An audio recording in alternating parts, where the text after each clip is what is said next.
Welcome to the behind the scenes of my Super Mario project. In this, I'm sharing my inspiration, my cosplay design, my staging, getting ready, and a little bit extra. If that sounds interesting, well, stay tuned. If you haven't seen the stuff that I've already done for this project, pause this video, go back and look at my Peach's performance as well as my Bowser and Princess Peach videos. Before I can tell you about the motivation or inspiration for this project, I kind of have to take you back to share some background of my relationship to Super Mario and why I would even think to do it in the first place. Let's take it back to little old me. I have played Nintendo consoles for as long as I remember. Ever since I came into this plane of existence, Nintendo in some way, shape, or form has been a part of my life. I mean, Nintendo has been such an integral part of my family. I remember an era when I was in high school staying with my grandma over the summer, me and her taking turns playing it on her television. And it brings me such joy to be able to make that connection from something that's been in my life as early as I can remember till now. But for the sake of today's project, let's focus on the GameCube. For any Christmas, the only thing I ever asked my parents for at the top of my list were game consoles. And in the winter of either 2001 or 2002, they actually gave me a GameCube. My favorite games to play on it were Super Mario Sunshine and Mario Kart Double Dash. I played countless hours of Double Dash. I'd also fallen in love with Super Mario Sunshine. That soundtrack is so soothing to me.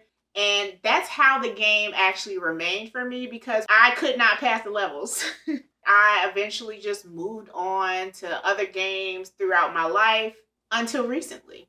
Well, fairly recently. I always felt like if my parents gave me something that I needed to finish it. If they gave me a toy or something, I felt like I was obliged to play with it so that I didn't feel like I was being wasted. I felt bad that I couldn't do Super Mario Sunshine, but I rediscovered it again. I found a memory card while cleaning up that I thought someone had stolen. Shame on me.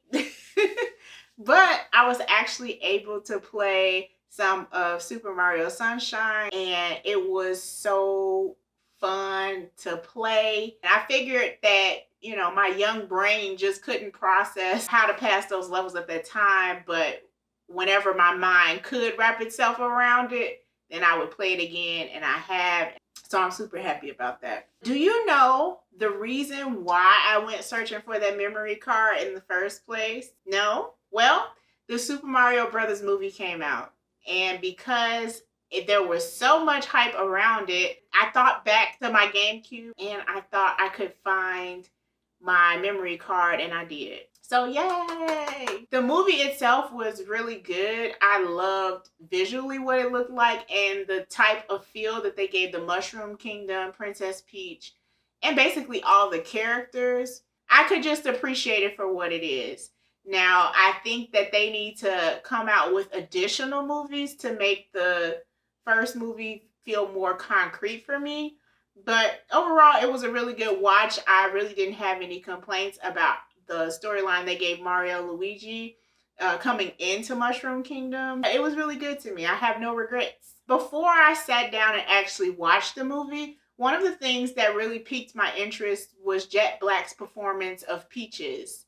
He sang it so effortlessly, and the music itself was simple, repetitive, and to me, easy to process. It was really, really catchy. It had a pretty visual to go with it. The first performance I saw of the song was him singing it online, so maybe the universe is telling me that I need to do a Super Mario project. So I got to cooking up in my brains, and I thought of, hey, why not do the Peaches music video?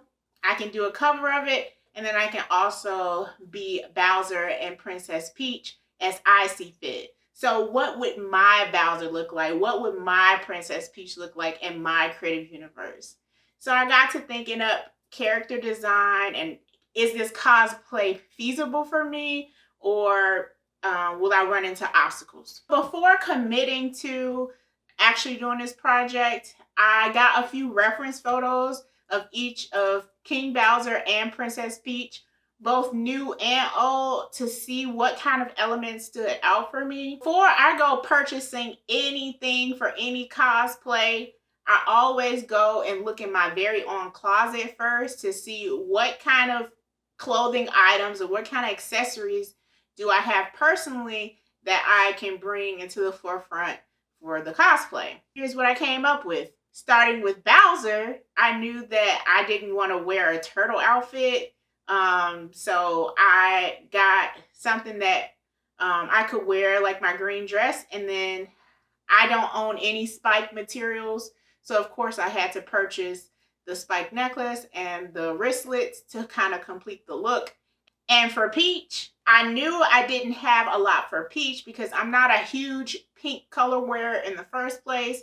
And I definitely knew already that I didn't have a pink dress colored the same way or in the same family as Peach. So I knew I would have to be purchasing something for that. I had to purchase a dress, the earrings, and the necklace for the project. If you're interested to know about any specific items, leave a comment and I'll let you know what I know. Back to the project.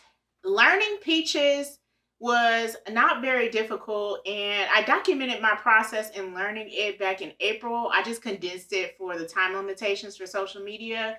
But the song, like I said earlier, it's pretty repetitive and it doesn't have a whole lot of range, right? So I knew that learning the song wouldn't be difficult, and it really wasn't. I practiced a few times. I always write down my music myself, even if it is sheet music available, because I find that it helps me remember what I'm supposed to do, and I can always quickly reference back my notebook if I need to. I learned it. I recorded it on GarageBand, which is a free application on a MacBook Pro, and I uploaded the MP3 and shared it to my phone so that I could begin the editing process. How I stage and film most of my projects, I'm either using a green or blue screen with 2 soft boxes, a possible ring light, of course my piano, and then my camera and tripod. You can see how I set it up. It's a very simple setup, but because I'm in a small area in a living room, I make do with what I could do. But filming this time around wasn't as difficult because I did a boatload of pre-planning. Because of that, I was able to set up my sets in advance so that when it was time to film on that day, I wasn't overwhelmed and was able to do so with only worrying about how I needed to get ready. So for Bowser, because I wore a green-based dress, my background needed to be blue, so I used the blue screen. And for my Princess Peach part of it, although she doesn't wear primarily blue or pink, she does have blue accents, so I had to make sure that my background was a green screen. I used the same light as I mentioned before, 2 soft boxes and a ring light just for extra and I filmed both vertically and horizontally for things that I needed to do that for. So if I was playing piano, I was filming mostly horizontally, and then if I was doing like stand-up shots or sitting down shots with not much movement, then I would shoot vertically. Getting ready for these was a challenge, but it wasn't a challenge that I felt that I could not bite off because I've done things like this similarly in the past. But let me show you how that process went. Let's start with King Bowser since I did that chronologically first. I had a plan to use this temporary red gel from As I Am to color my hair hot red, and I wanted to do originally like a curly frohawk.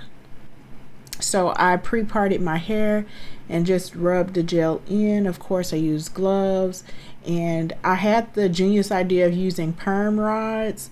However, if you are a thick natural girl like me and you need to use perm rods to get a curl defined, make sure that you're not putting a lot of hair on the rod, and that maybe you sit underneath the dryer just to make sure that the hair completely dries for the next day. Makeup for Bowser didn't prove to be too complicated. I knew that I wanted a bold, strong lip. I wanted red eyebrows, and I wanted a wing liner and maybe some silver eyeshadow. I didn't want anything too complicated. However, in the future, I may just do like a fishnet trick where like I add green shadow just to give it like a turtley type skin to avoid from being so basic, but it still was a pretty look. I was most proud of my eyebrows because I had like a ombre red effect, and I used powder and just a lot of concealer to get that to the consistency that I wanted. So I was super proud of that. Now, Princess Peach was fairly simple. I got some press on nails from Kiss Nails and I was experimenting to get them on, but I finally did, and they look so cute with the entire look. The makeup for Peach, I just knew that it needed to be obviously peachy and kind of airy. I wanted to make sure that my brows were a little bit lighter than what they normally were, but not so light. So they came out really good. And I used some blush, but I probably should have used more. I think next time I would get a little bit more heavy handed on it. But overall, I thought my Princess Peach looked so cute. The star of the show for me was this what lace Galena ash brown wig. I didn't want to go 613 blonde with Princess Peach because I think this complements me better. And here's how it looks. I just cut it with craft scissors and plopped it on my head. I'd left a considerable amount of lace, but you still really couldn't see it because the lace itself was pretty much transparent. What lace? I personally like to do the most complicated thing first and then, get easier as I go. So I knew that for King Bowser, I needed to film not only me playing the piano, I also needed to film some B-roll or some secondary shots to go with that. So I started there because that was my most complicated. After you film everything, it's time to edit. Originally, I had planned to record my editing process, but this little performance took the life out of me. My computer kept crashing, so I was just like, you know what, maybe I'll show that another time. But here's an example of the timeline of all the moving parts, and it took a lot of effort to get it to where I wanted. And the clouds themselves came from Adobe Firefly. I was able to generate clouds and just do some editing magic to make them look how I want it. So the game and the Nintendo franchise, again, has been a part of my family and is a part of my makeup and who I am today. I'll tell you one thing though, cosplaying Princess Peach and Bowser was not in my life's bingo card. It was never something that was an aspiration of mine, but it's funny how things like this kind of pop up when you least expect it. I never said never, but I also never thought about ever. If you made it this far, which character from Mario Kart is your favorite to play? Let me know in the comments. I bit off a ton more with this specific project than I usually have in the past, and I'm gauging as I go on how much energy and how much time and resources I need to complete these things to make sure that I complete them on time, or what I think on time is. I see my progress so much more clearly from where I first started off with probably my first musical project with my Doja Cat melody than now. I see a miles difference of improvement, and I am so happy that even though I'm not where I know I'm gonna finally be, I am on the journey to becoming, and that's okay with me. See y'all.